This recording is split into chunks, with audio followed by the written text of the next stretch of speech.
How to not be boring in a conversation. That would be a good thing not to be.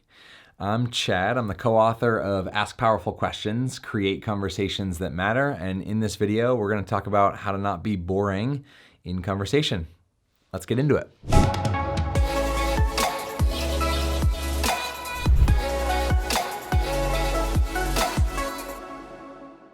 In this video, I'm going to unpack a couple strategies that I use personally to have really meaningful conversations. And the first framework and the biggest idea in all of this is the age-old concept that it's more important to be interested than interesting. And that requires a shift from focusing on this person to focusing on the other person. And so it's the reason that the title of our book is Ask Powerful Questions, not make really interesting statements. That said, questions are good. Questions invite us to connect with other people. Questions tell others that we're interested in them and we don't want to just talk about ourselves. However, a conversation without self-disclosure is actually an interrogation, right? And so oddly enough, in this video, I'm going to offer some ideas that don't lean just on asking questions, because I wrote a whole book about that. And if you're interested, it's been on Amazon sitting as a bestseller for quite a while. And so you can Google Ask Powerful Questions, find that. And there's a whole bunch of really great strategies on how to not have boring meetings. In this video, I want to unpack the sequel to the book that we never wrote, which is how to tell really intriguing stories. And so if you've got that me to we shift down and you're focused on the other and you're not so worried about coming across as interesting, it can be really impactful to tell stories that people want to hear. I once met a woman who was about half my height and introduced herself as a professional storyteller. And I asked her, what is the number one tip you could give me to tell really powerful stories? And she looked at me and just really simply and calmly responded and said, all you need to do is know the first sentence that you're gonna say and the last sentence that you're gonna say.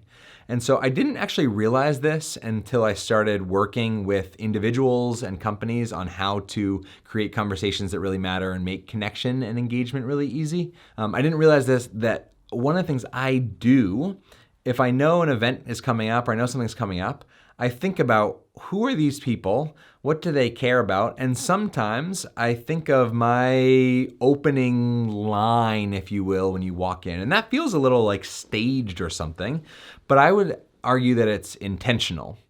So often we show up without any sort of plan whatsoever, and we just hope that things go well. And yet in anything else in life, we plan things out, right? If we want it to go really well, we plan things out. We don't just have a wedding on a whim. You plan it, you book a venue, you make some intentional decisions to be able to connect people. I would say the same is true in conversation. Ideally, you are thinking about the other person and thinking about how can I engage this person beforehand? How can I engage this group beforehand? So know the first story and the last story. The other thing is when I was writing my thesis in grad school, I had a mentor that advised me to use the Notecard Method. And this really simply was get all your points, put them on note cards, only 1 point per note card. Don't worry about writing anything. Don't open up a Word document, no typing whatsoever. Handwrite a bunch of ideas on a note card, one idea per note card. And then once you've got a whole bunch of these, then arrange the order. Lay them all out, map them out, put them in order, and then write your thesis. And I would say a conversation might be similar. And so to actually create a bank of stories, of questions you like to ask, of topics, and actually write them out on a note card and create a little deck for yourself so that you have things that are queued up. And so you're not also telling the same story over and over and over again to your family, your friends, etc. So just an interesting strategy to sort of map the filing cabinet of the lifetime of experiences that exists in the back of your brain. Hopefully this video was useful. I hope that you can now have conversations that are slightly less boring.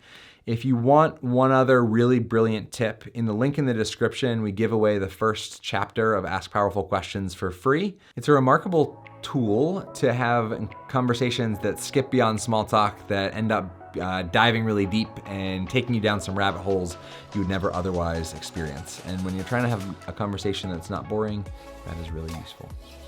Have an awesome day.